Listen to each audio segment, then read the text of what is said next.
சில நேரங்களில் நாம் கூட பார்த்தீங்கன்னா கர்த்தர் கொடுத்த நன்மைகளை அநியாயமாக எழுந்து போகிறோம். கர்த்தர் நமக்கு நிறைய நன்மையை கொடுத்துருக்கிறாரு, அநியாயமாக அது நம்ம கையை விட்டு எழுந்து போயிருக்கிறோம்.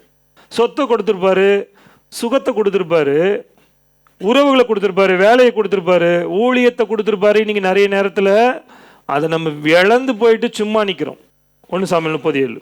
தாவீது அமலேக்கின் குமாரனாகிய அபியத்தார் என்னும் ஆசாரியனை நோக்கி, ஏபோத்தை என்னிடத்தில் கொண்டு வா என்றான். அபியத்தார் ஏபோத்தை தாவீதின் இடத்தில் கொண்டு வந்தான். கவனிங்க, யார் இந்த ஆசாரியர்னா யாரு? காலைல சொன்னாங்க அந்த பலகெல்லாம் செய்வாங்களா, அவர் தானே ஆசாரி. ஆசாரியர்கள்லாம் யாருன்னா ஊழியக்காரங்க, பாஸ்டர்ஸ். சத்தமாமே சொல்லுங்களேன். கவனிங்க, ஒரு காலத்தில் தாவீது இந்த அபிதாயோட அப்பா தான் அவனுக்கு அப்பம் கொடுக்குறதும் சரி, கோலியாத்தோட பட்டயத்தை கொடுக்குறதும் சரி முன்னாடி இருந்தான். தாவீது ஒவ்வொரு காரியத்தையும் ஆசாரியனை கேட்டு தான் செய்வான். சத்தமாமே சொல்லுங்களேன். 23வது அதிகாரத்துக்கு அப்புறமா ஊழியத்தையும் ஊழியக்காரங்களையும் விட்டுட்டான், ஆண்டவர்கிட்ட கேட்குற அந்த காரியத்தை விட்டுட்டு அவனுக்கு தோன்றது, அவன் மனசுக்கு பட்டது, மனுஷங்களை திருப்திப்படுற காரியத்தில் போனதுனால அவன் அப்படியே அதை விட்டுட்டான். ஆனால் இந்த நேரத்தில் ஆண்டவர் சமூகத்தில் உட்காரணும், அவன் ஆண்டவர் சமூகம் அவனுக்கு முன்பாக இறங்கி வரணும், கர்த்தர் அவன் கூட பேசணும்னா ஆசாரியர்கள் கண்டிப்பாக அவனுக்கு தேவை. சத்தமாமே சொல்லுங்களேன். அந்த உடை ஒன்று சொன்னாங்க, ஏபோத் அப்படின்னா ஆசாரியர்கள் போடுற ஸ்பெஷலான உடைன்னு அர்த்தம். சத்தமாமே சொல்லுங்களேன். அந்த அவங்க ஆண்டவரோட பிரசன்னத்தில் வரும்போது அந்த உடையை போட்டு தான் வருவாங்க. அந்த காலத்தில் இருந்த அந்த பழக்கம், அது ஒரு ஸ்பெஷலான உடை, அது ஆசாரியர்கள் மட்டும்தான் போடுவாங்க. அதை போட்டுக்கிட்டு வந்து தான் ஆண்டவரோட வார்த்தை என்ன பண்ணுவாங்க, சொல்லுவாங்க. சத்தமாமேன்னு சொல்லுங்களேன். அதை திரும்பவும் எடுத்துட்டு வர சொல்றோம்.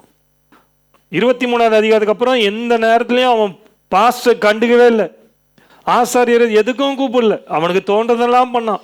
இன்னைக்கு நிறைய நேரத்தில் நம்மள அப்படிதான் இருக்கிறோம். சில பேர் இருக்கிறாங்க, எதனா பிரச்சனைனா மட்டும் பாஸ்டர் எங்க இருக்கிறீங்க, இங்க இருக்கிறீங்க பாஸ்டர், கொஞ்சம் சீக்கிரமா வரீங்களா அப்படின்வாங்க.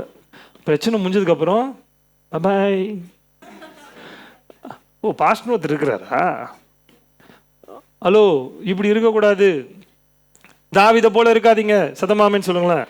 நாங்கள் தான் மேய்ப்பர், நீங்கள் தான் ஆடு. அந்த அந்த அந்த பார்டரை விட்டு எதனா ஒரு ஆடு போச்சுன்னா அது போட்டோம், அடி வாங்கின்னு வரட்டும் அப்படின்னு சொல்கிறவன் இல்லை நல்ல தகப்பன். சத்தமாமேன்னு சொல்லுங்களேன். நான் சொல்கிறேன், அந்த பார்டரை தாண்டி நீ போயிட்டனா உன்னை விழுங்கிறதுக்கு நிறைய சிங்கம் காத்துட்டு இருக்குது, நிறைய நரி காத்துட்டு இருக்குது, உன்னை தூக்கிட்டு போகிறதுக்கு நிறைய கரடி காத்துருக்குது. ஹலோ, நீ அந்த இடத்த விட்டு தாண்டி போயிட்டனா, மேய்ப்பனோட பார்வையை விட்டு நீ தூரமாக போயிட்டனா உன் கதி அதோ கதி தான், பார்த்துக்கோ. சத்தமாமேன்னு சொல்லுங்களேன்.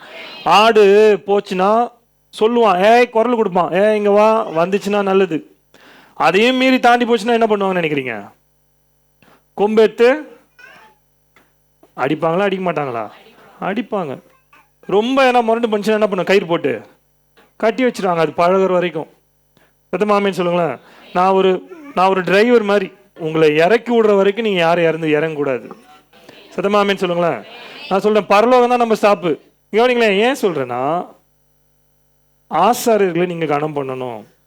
அவங்க கடிந்து கொள்ளும் போது அதுக்கு அசட்டை பண்ணாதீங்க, அதுக்கு கீழ்ப்படிங்க.